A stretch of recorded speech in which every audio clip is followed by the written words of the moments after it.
ng bayan, maasahan anumang panahon.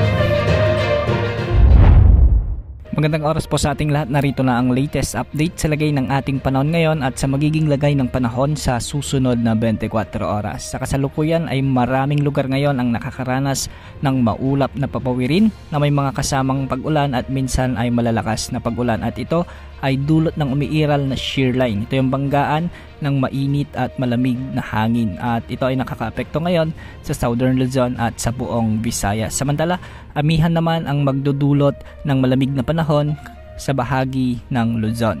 Dahil nga sa umiiral na shear line ay asahan ang maulap na kalangitan na may mga kalat-kalat na pag-ulan at isolated thunderstorms sa buong Visayas, kasama na ang Bicol region sa may Calabarzon, Mimaropa at ang Aurora. Pinag-iingat natin ang ating mga kababayan dyan dahil hindi rin inaalis ang posibilidad ng mga biglang pagbaha at pagguho ng lupa, lalo na kung may mga katamtaman hanggang sa kung minsan ay matitinding pag-ulan. Dahil naman sa umiiral na amihan o northeast monsoon ay magiging maulap ang mga kalangitan na may mga kasamang pag-ulan sa may Metro Manila, Cagayan Valley, Cordillera Administrative Region at ang nalalabing bahagi ng Central Luzon. Dahil dito, posible din ang banta ng mga flash floods at landslides, lalo na kung may mga katamtaman at minsan ay malalakas na pag-ulan. Samantala, easterlies naman o ang mainit na hangin mula sa dagat Pasipiko ang makakaapekto sa Caraga region at Davao region, kaya magiging maulap ang mga kalangitan dito na may mga kalat-kalat na pag-ulan at may kasamang thunderstorms. Sa nalalabing bahagi naman ng Luzon ay amihan pa rin ang makakaapekto, kaya magiging bahagyang maulap hanggang sa maulap ang mga papawirin na may mga kasamang kalat-kalat na mahihinang pag-ulan. Para naman sa nalalabing bahagi ng Mindanao ay magiging bahagyang maulap hanggang sa maulap ang mga kalangitan na may kasamang isolated rain showers and thunderstorms. Ito ay dulot pa rin ng umiiral na easterlies.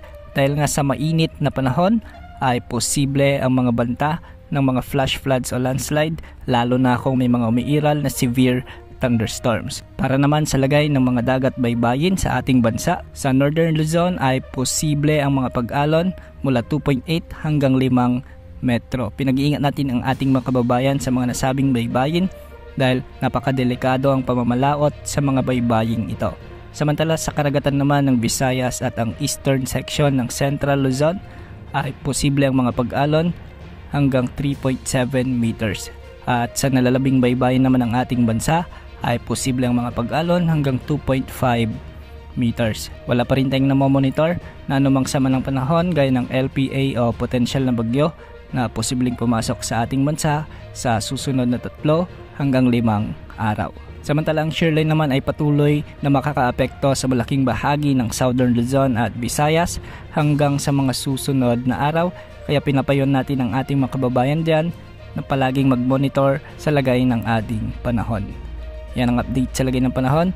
Ito pong weather update ng bayan, maasahan anumang panahon.